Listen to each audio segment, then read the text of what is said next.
이 5글자. 꼬리 자르기 물음표. 자, 이야기를 본격적으로 시작해 보겠습니다. 자, 손혜원 의원의 부친, 아버지가 독립유공자로 선정되는 과정에 특혜가 있었느냐 없었느냐 검찰 수사가 6달 동안 진행이 됐습니다. 어제 결과가 발표가 됐죠.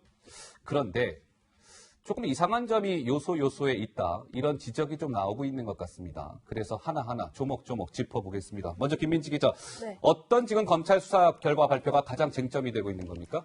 손혜원 의원의 부친이 독립유공자로 선정되는 과정에 특혜가 있었는지를 검찰이 그동안 수사를 해왔는데요. 그랬죠? 일단 특혜가 없었다는 결론을 낸 겁니다. 네. 피우진 보훈처장에 대해서도 부정청탁을 받아서 직무수행을 한 것 아니냐라는 혐의가 있었지만 혐의 없음으로 결론을 내렸고요. 네. 그런데 이 과정에서 조금 이상하다고 지적이 되는 부분은 피우진 처장에 대해서 직접 조사를 하지 않았고 서면 진술서만 받아서 판단한 내용이기 때문에 그렇습니다. 이에 대해서 야당은 문법에 안 맞는 수사 결과다 이렇게 비판하고 있습니다. 목소리 들어보시죠. 이번 수사 결과를 보면 한마디로 특혜를 은폐한 시도는 있는데 특혜는 없다. 도저히 문법에 안 맞는 수사 결과를 보고 상당히 놀라웠습니다. 보훈처가 어제 또 본의원실에 제출한 자료에 의하면 피우진 처장에 대해서는 단 한 차례의 소환 조사도 없었다고 합니다. 이 같은 상황을 종합해 볼 때 이번 검찰 수사 결과는 정권 실세인 손혜원 의원을 보호하기 위한 전형적인 꼬리 자르기 수사라고 할 수밖에 없습니다. 자, 손혜원 의원 부친의 독립유공자 선정과 관련해서 뭔가 조금 이상하다는 게 이제 한국당의 판단이었고 자유한국당은 지난 1월 손혜원 의원과 피우진 국가보훈처장을 부정청탁금지법 위반 혐의로 검찰에 고발했습니다. 그로부터 한 6개월이 지난 어제 이제 검찰 수사 결과가 발표가 된 것이죠. 근데 한국장 제가 궁금한 게요. 김민지 기자 설명에 따르면 검찰이 6달 동안 조사를 했단 말이에요. 그러면 피우진 국가보훈처장을 소환조사 단 한 차례도 하지 않고 서면 조사만 받았다? 원래 이렇게 수사하는 겁니까? 원래 일반적으로 이제 고소를 하면은 예. 당연히 뭐 고소인 조사 다음에 이어서 피고소인 조사를 하죠. 예. 대부분 다 소환 조사를 합니다. 근데 이번 같은 경우에 다른 일반적인 고소 사건하고 상당히 이제 달랐던 부분이 뭐냐면은 예.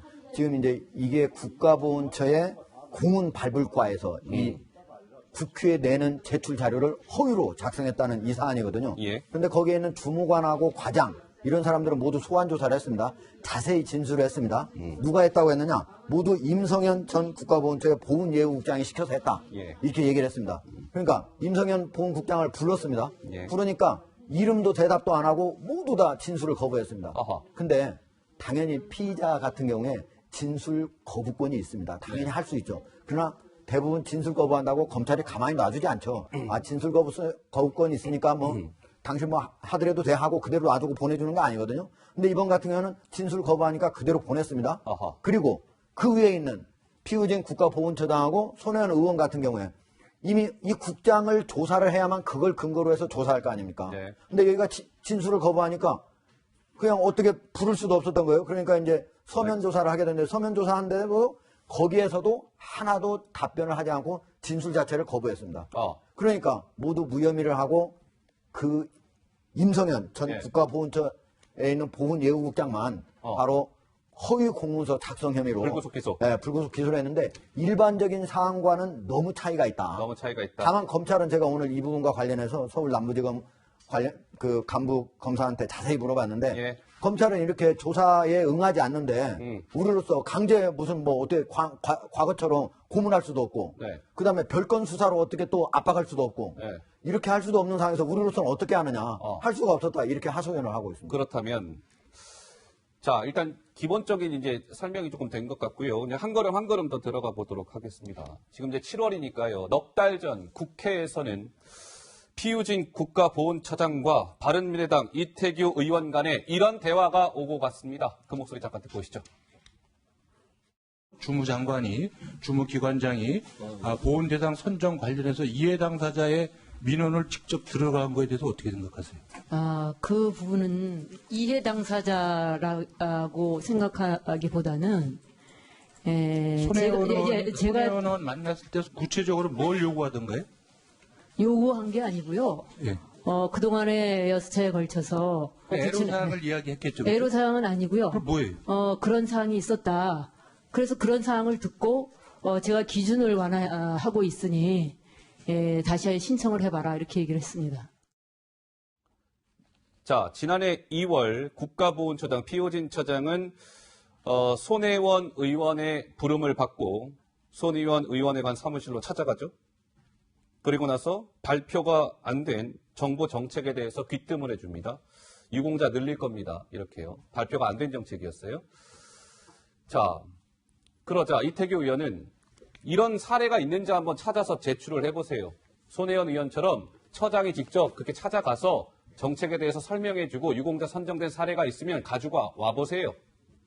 전례 찾아드리겠다. 전례 제시 못했다는 거예요? 그렇죠. 그러니까 저 부분이 사실은 이제 부정청탁 방지법상 부정한 청탁을 손혜원이 한 게 아니냐. 예. 그리고 그 부정한 청탁을 받아서 피호진 처장이 직무를 수행한 게 아니냐는 게 이 사건의 본질인데 그 부분은 지금 우리 하국장 설명한 대로 전혀 조사가 안 된 상태에서 그러니까 그것도 서면 조사를 했다는 게 검찰 설명이지만 서면 조사를 했다는 신용만 했지 서면 조사에 답변 하나도 없었다는 거 아닙니까? 어허. 그럼 사실 조사를 안 한 거잖아요. 예. 근데 결국은 이 부정청탁 방지법상에 나와 있는 걸 제가 찾아보니까 분명히 있어요. 수상 포상의 선정과 관련해서 부정청탁한 죄라고 명시돼 있습니다. 아, 그렇습니다. 딱 걸리는 거 아닙니까? 국가 유공자로서 수상하고 포상하는데 선정하는 과정에 부정청탁한 사람은 이게 처벌받게 돼 있는 겁니다. 네. 근데 지금 검찰 설명은 부정청탁을 한 사람은 과태료 처분 대상이니까 검찰 소관사항이 아니라는 설명이에요. 예. 이게 또 제가 볼 때는 얼마나 좀 말이 안 되는 이야기라 생각이 드는 거고 그렇고 부정청탁을 받았는지 안 받았는지를 지금 저기 당시에 국회에서 이태규 의원이 집요하게 물어봅니다만 피의처장이 말을 흘리고 있지 않습니까? 네네. 돌리고 있는데 정말 저 비정상적인 것은 피호진 처장이 담당 주관 주무기관장이 6번이나 신청했다가 떨어진 전례가 있는 이해 당사자인 손혜원 의원실에 직접 찾아가서 정책이 바뀔 것을 미리 이야기했다는 것이 예. 부정청탁이거나 아니면 부정청탁이 섰다 아니라 하면 제 개인적인 생각을 뭐냐면 직권남용이죠. 직권남용이다. 손혜원 의원이 직권남용을 했거나 아니면 그것이 아니라면 제가 볼 때 최소한 피해갈 수 없는 건 이해충돌 방지는 어긴 겁니다. 알겠습니다. 그렇지 않습니까? 예. 이해충돌 방지라는 게 공직자 윤리법에 나와 있고 그래서 사실은 이게 부정청탁 방지법에 그 부분이 빠져가지고 논란인데 결국은 이해충돌 방지라고 하는 도덕적 차원에서는 분명히 문제가 있는 건 누구나 다 아는 사실이죠. 자, 그래픽 좀 주세요. 자, 어제 검찰 수사 결과를 요약해보자면 이런 것입니다. 피호진 처장은 앞서 지금 얘기가 됐습니다만 부정청탁으로 인한 직무수행, 이거 혐의 없다. 그렇게 볼만한 증거가 없다. 무혐의, 도장 꽝. 자, 그 옆에 엄성현이라는 전 보훈예우국장, 지금 전이라고 되어 있습니다만 현직도 가지고 있습니다. 잠시 후에 짚어볼 거고요. 자, 임성현 전 국장은 허위 공문서 작성 혐의, 불구속 기소, 도장 꽝. 이렇게 되어 있어요. 왜 불구속 기소가 됐는지는 잠시 후에 이제 설명이 나올 겁니다. 근데 현 부위원장께 질문을 드리겠습니다. 먼저 처장은 무혐의, 그 밑에 국장은 불구속 기소. 글쎄요, 뭐 일각에서는 한국당에선 전형적인 꼬리 자르기다 이렇게 주장을 하던데요. 어떻습니까? 이게 지금 혐의가 다릅니다. 지금 앞에서 말씀하신 것처럼 이제 손혜원 의원하고 피호진 처장 같은 경우에는 이제 직권남용하고 부정청탁방지법 두 가지로 고발이 된 것이고 네. 지금 그 국장 같은 경우에는 공문서 허위 공문서 위조했죠. 네. 결국은 아마 핵심적인 게 두 가지는 이게 어찌 보면 그 국가유공자 안 되는데 해준 거냐. 그게 어찌 보면 이제 부정한 청탁이 되는 것이죠. 직권남용이라는 거는 뭐 강압적으로 어쨌든 권한을 행사해가지고 했느냐 그 예. 부분이고 국장 혐의는 어찌 보면 국회에 답변하는 과정에 실제로 전화로 신청을 안 했는데 전화로 신청한 것처럼 문서를 작성해서 줬다는 것이죠. 그거죠. 그러고 예. 보면 어찌 보면 혐의가 좀 저는 별개라고 보고요. 지금 말씀하신 부분 중에 지금 김문식 교수님도 말씀하셨는데 이게 사실은 이해 충돌은 문제 생길 수 있어요. 본인이 국회의원이면서 본인의 아버지에 대한 거기 때문에 어찌 보면 이제 충돌 문제가 생길 수 있는데 그 부분은 이제 처벌 규정이 없는 게 맞고 예. 그렇다 그러면 직권남용이냐 부정청탁 방지법이냐 문제가 되는 것인데 제가 보기에 이게 안 되는 거를 만약에 해줬다라면은 제가 보기에 문제가 돼요. 부정청탁도 되고 직권남용 될 수 있는데 사실 규정이 바뀔 거는 다 예상되는 상황이었고 예. 대통령 공약 사항에도 들어있던 상황입니다. 그러니까 될 걸 해준 거예요. 물론 편의는 어느 정도 가졌는지 모르겠지만 절차적인 면에서 그렇게 본다 그러면 형사처벌까지 갈 문제는 아니었던 것 같습니다. 예, 하국장. 사실 이제 이런 사건이 벌어지면은 공무원이라고 하는 건 위계 질서가 있잖아요. 예. 그러면은 국장 혼자만 단독으로 이걸 했을 수 있을까? 불가능한 거죠. 네. 당연히 국장이 과장한테 지시하고 과장이 주무관한테 지시하니까 된 거 아니겠습니까? 네. 그러면은 지금 현재는 검찰 얘기는 과장하고 주무관은 국장의 지시에 의해서 기계적인 일만 했기 때문에 거기는 공무 혐의를 인정할 수 없어서 무혐의 처리했다 이런 얘기거든요. 예. 그러면은 과연 국장은 위에 피우진 처장의 전혀 지시 없이 단독으로 했을 것인가? 이 사안을 보면은 원래 처음 시작이 어떻게 되냐면 2018년 2월 6일 날 예. 피우진 처장이 손혜원 의원을 국회에 가서 만나면서부터 시작이 되는 거거든요. 예. 그 다음에 이제 그 이후에 바로 이제 이틀 뒤에 전화로 재심했다는 거 이번에 이제 허위로 드러났고 그 다음에 이제 4월 30일에는 보훈처에서 그 배우자 손용우 씨 배우자 김경희 씨를 면담합니다. 그리고 다시 보훈예우국장 임성현 보훈예우국장 5월 20일에는 손혜원 원수를 다시 2차 방문하게 됩니다. 네. 그렇다면은 국장이 국회까지 가서 의원을 만나는데 처장이 전혀 보고도 안 하고 갔다? 이 사안을 전혀 모르고 자기가 단독으로 다 했다? 지금 단독 플레이 했다는 얘기거든. 네. 그렇다면 과연 임성현 국장은 자기한테 어떤 이득이 있었길래 알겠습니다. 손혜원 의원을 이렇게 혼자만 봐주려고 했을까? 이런 것들이 일반 국민들로서는 이해가 안 간다는 거죠. 이해가 안 간다라고 지적의 목소리가 나오고 있는 것 중에 하나는 또 이런 게 있습니다. 자, 임성현이라는 전 보훈예우국장이 자, 이거 뭐죠? 허위 공문서 작성 혐의로 불구속 기소가 됐단 말이에요. 국회에 거짓으로 보고한 거거든요, 시청자 여러분. 손혜원 부친의 독립유공자 선정 이 과정에 국장이 거짓말까지 했어요, 국회에. 글쎄요. 자, 김민지 기자, 그 자료가 있다면서요? 어떤 겁니까? 그렇습니다. 6번 탈락한 뒤에 7번째 심사에서 통과가 된 건데 과연 그 심사 대상이 어떻게 올랐는지를 보훈처가 국회에 읽어보세요.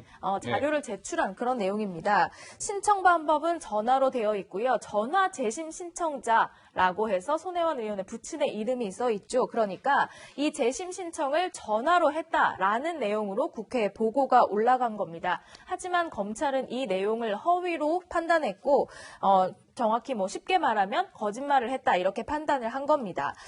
임성현 전 보훈예우국장은 손 의원의 오빠가 보훈처로 전화해서 부친의 유공자를 신청했다라고 하면서 7번이나 국회에 허위 공문서를 낸 것으로 알려졌는데요. 이렇기 때문에 결과적으로는 불구속 기소가 된 상태입니다.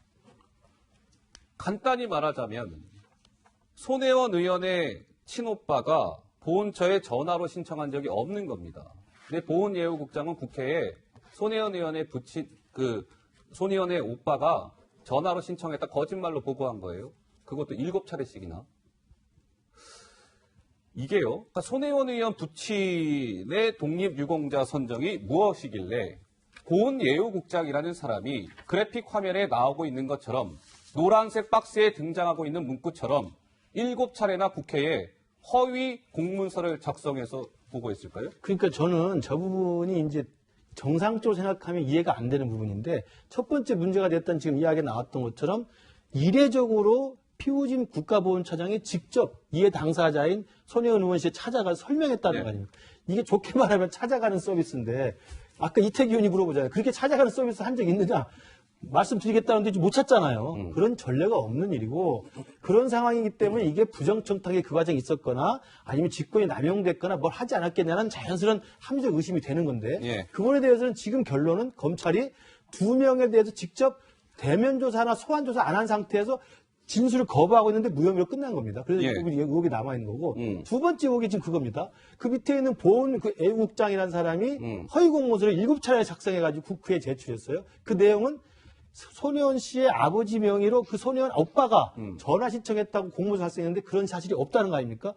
그래서 그 사람이 했고 그 밑에 주무관이나 과장은 그 국장의 지시를 받아서 기계를 했기 때문에 빼줬다는 건데 네. 아까 한 국장이 정확히 이야기했지만 그럼 국장은 왜 했을까요? 왜 했을까? 왜 거짓말을 했을까요? 왜 허위 공문서 작성했을까요? 여기에 대해서 검찰이 합리적 의심을 해야 되는 거 아닙니까? 그럼 이 사람은 왜 거짓말 자료를 허위 공문서를 7번이나 작성했을까? 그게 핵심이죠. 그렇죠. 물어봤어야 되고 따져야 되고 그 합리적 의심의 선상에는 보훈처장에 들어가 있고 손혜원이 들어가 있는 거잖아요. 근데 그 부분의 조사가 지금 미흡하다는 게 지금 우리들의 이야기죠. 그러니까 그 왜라고 하는 부분에 대해서 이야기 설명을 못 해내면 검찰의 혐의에 대해서는 한 명은 갑자기 뜬금없이 이 허위 공문서 위조로 좀 기소가 됐는데 예. 그 사람이 그걸 왜 했는지 누구의 지시에 따른 것인지 그 사람이 어떤 이해관계를 노리고 했는지에 대한 설명이 아무것도 없는 거죠. 예. 자, 그러니까 쭉 드러난 거죠. 그게. 김 교수님 말씀대로 근데 임성현이라는 전 보훈예우국장은 지금 묵비권을 행사하고 있답니다. 당신 왜 국회에 거짓으로 보고했습니까? 검찰에서 물었더니 묵비권을 행사했다는 거예요. 자, 어쨌든 검찰은 이 임성현이라는 사람이 누구를 보호하려고 거짓말을 했는지 검찰은 끝내 밝히지 못했습니다.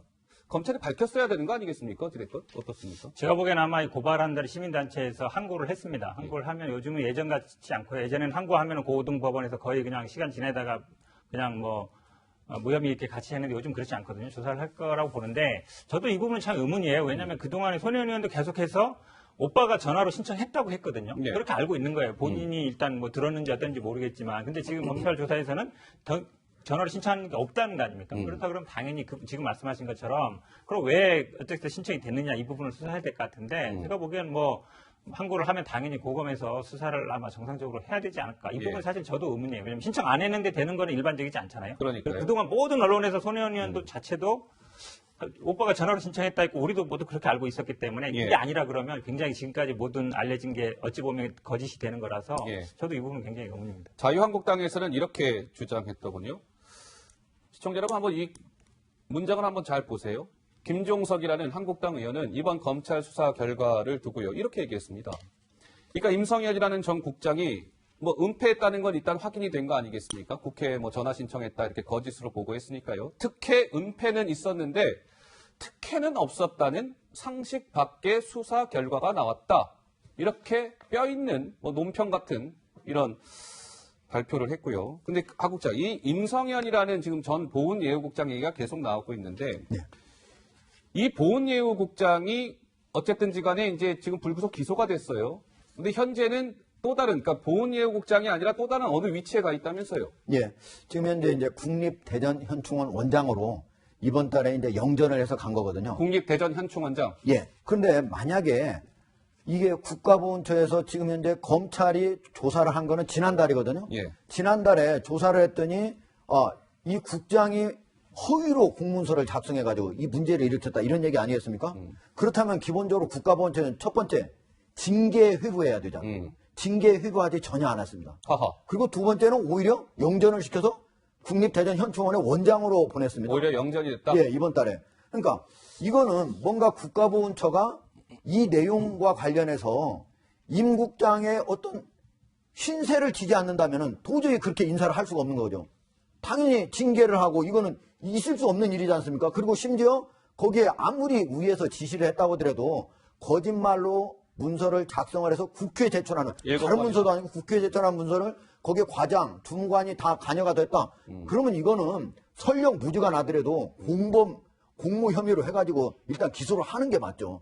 지금까지 어느 경우에도 이런 식으로 여기서는 그냥 기계적으로 위에 지시했으니까 여기는 아무 상관없고 위에 사람은 한 사람만 하겠다. 이렇게 한 적이 거의 없습니다. 제가 지금까지 검찰을 5년 8개월 나왔고 지금 기자한 지 거의 30년이 다 돼가는데 이런 얘기를 들어본 적이 없습니다. 자, 김 교수님. 예. 그러니까 임성현이라는 전 국장은 어쨌든 검찰로부터 불구속 기소가 됐고 국회에 7차례나 허위 보고를 했고 검찰 조사 과정에서는 묵비권을 행사했고 예. 근데 결과적으로 보훈예우국장에서 오히려 점핑을 해서 국립대전현충원장이 됐다. 합리적 의심이 좀 가능한 대목 아니겠습니까? 계속 의혹에 꼬리를 무는 거죠.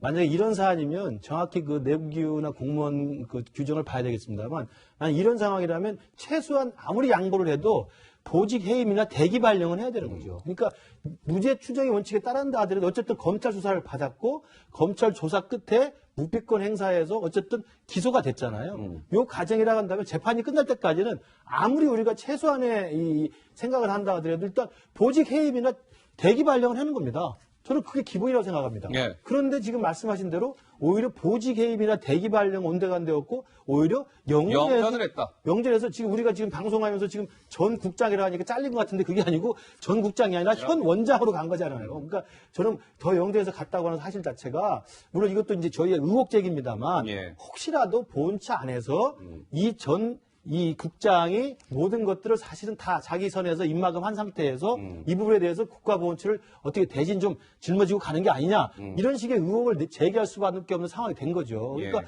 첫 번째 의혹제기인 특혜에 피우진 처장이 직접 손혜원 의원에게 설명한 거, 두 번째 국장이 허위공문서 작성한 거, 세 번째 그에도 불구하고 보직 해임이나 대기 발령 아니고 용진했다는 거. 이 모든 것이 국민들이 봤을 때는 야 정말 손혜원 의원이 세긴 센가 보다. 아하. 이런 식의 불필요한 오해를 낳게 하고 있는 거죠. 예. 자, 그러고 보니까 김민지 기자, 몇 달 전에 그 피우진 처장이 그 국회에 나왔어요. 뭐 이거 전화 신청 관련해서 했던 좀 발언이 있었던 걸로 내가 기억을 하거든요. 그렇습니다. 사실 전 보훈 예우국장이 했던 보고 내용이 허위로 밝혀진 이 시점에 과거 발언을 좀 살펴보면 피우진 처장 또한 이 전화 신청에 대한 이야기를 한 적이 있습니다. 국회 발언 들어보시죠.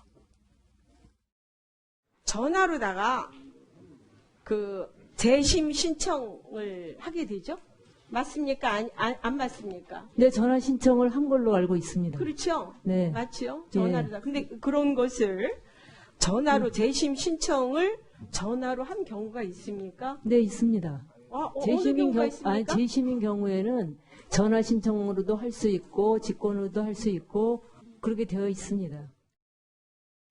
자, 피우진 국가보훈처장 전화 신청을 한 걸로 알고 있습니다. 거짓으로 확인이 됐죠. 그런데 손혜원 의원 또한 이렇게 얘기했었어요. 지난 4월에 아버지에 대한 독립유공자 신청은 큰오빠가 2018년 지난해 2월 초에 전화로 진행했다.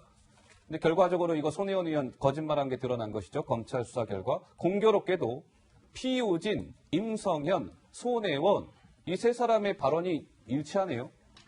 현 부위원장님 어떻습니까?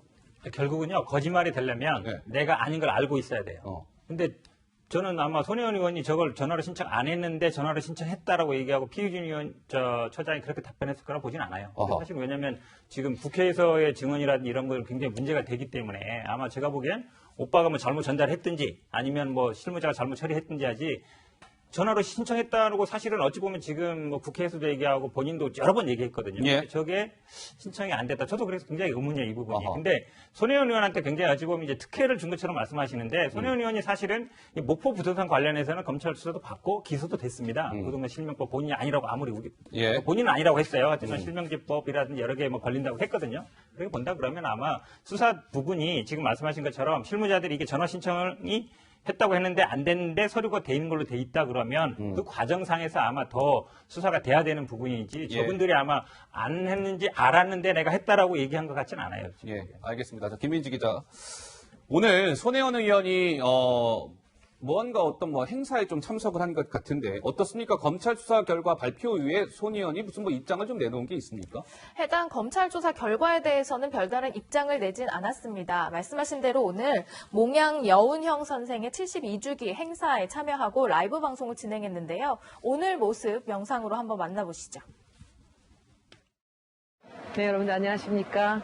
오늘은 의동에 있는 몽양 선생님 묘역에서 방송을 하려고 합니다. 네, 아버지가 몽양 선생님 때문에 인생의 큰 줄기가 바뀌었다라는 그 얘기를 듣고 나서부터 제가 몽양 선생님 기념관을 찾아가고 그리고 이제 몽양 사업회 그 회장을 하고 계시는 이부영 전 의원님의 이 추천으로 몽양 선생님 기념사업회 일을 좀 돕게 되었습니다.